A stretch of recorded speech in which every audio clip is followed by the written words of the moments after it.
we going to mention the fact that I'm doing a best books of 2016 in February? No, we're not. So 2016 wasn't a great reading year for me. However, I do want to mention a few of the books that I did read and really enjoyed. The first one I want to mention is The Enchanted by Renny Denfeld, and I don't want to mention this too much because I have a review of this on my channel already, so you can go and check it out. I'll link it down below. But I was blown away by this book. I really enjoyed it. I do think it's one of those love it or hate it books because my mum tried to read it and I think, well, the bookmark's in it and she got that far through it. So just under halfway and she didn't finish it. So I do think it's one of those love it or hate it books. It's set in a prison and it's narrated by a prisoner on death row, and we get the inner workings of the prison and the stories of the prisoners. We don't actually really know who's narrating, we don't really learn that much about him, but we do learn about the other inmates and things like that and the routines, and I just found it really interesting, very poetic and lyrical, and it was fantastic. Like I say, if you want to know more, go and check out my review down below. The second book I want to mention is the only book I managed to read from my October TBR video.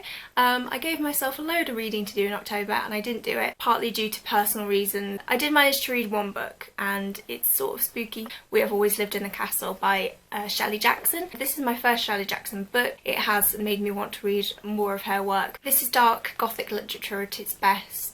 It's not so much horror, but it's more dreamy, more crazy. I'm a person that really enjoys unreliable narrators as well, and I think if you're just in the mood for a short classic, I mean, it really doesn't take much reading at all. Again, the writing is very poetic and very lyrical, but very good as well, and I can't wait to read another one of her books. I think I either want to read The Lottery next or The Haunting of Hill House, which I have, so I'll probably read that one next. The next book I want to mention is one I was actually sent for review, and I read it very early on in the year last year. And it is Nina Is Not Okay by Shappi Khorsandi. This is the story of 17-year-old Nina. It opens with her being thrown out of a club by a bouncer. She catches a taxi home and she knows that something sort of happened that night, but she hasn't really got a clue because she was too drunk and too emotional to really remember what happened. She has a lot of personal issues in this book. She's just broken up with her boyfriend, who has moved on very quickly. Her father was very violent as she was growing up, and she drinks a lot to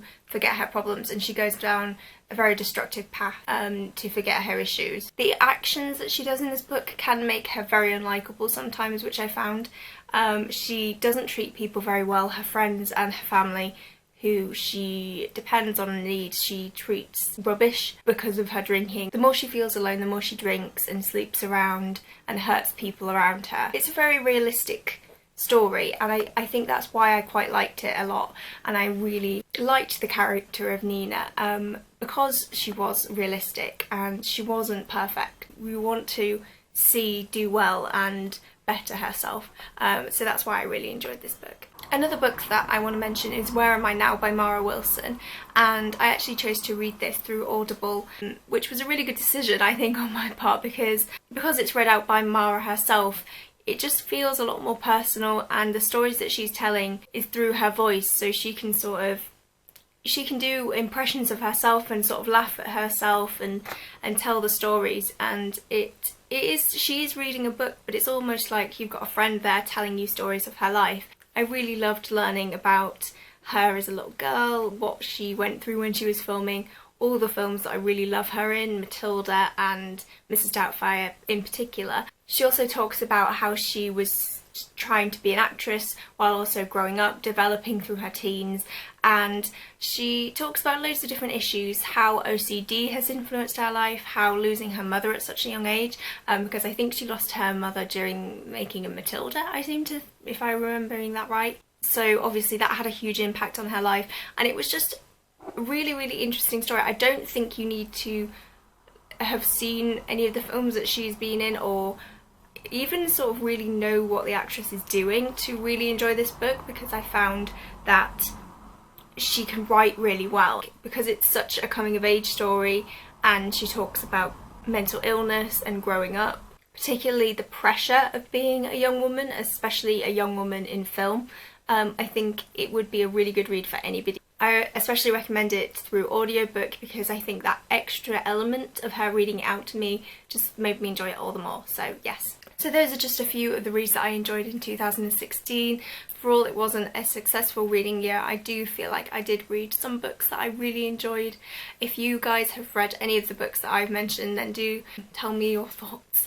And if you read any good books in 2016, then do let me know as well. Thank you so much for watching, and I will see you in my next video.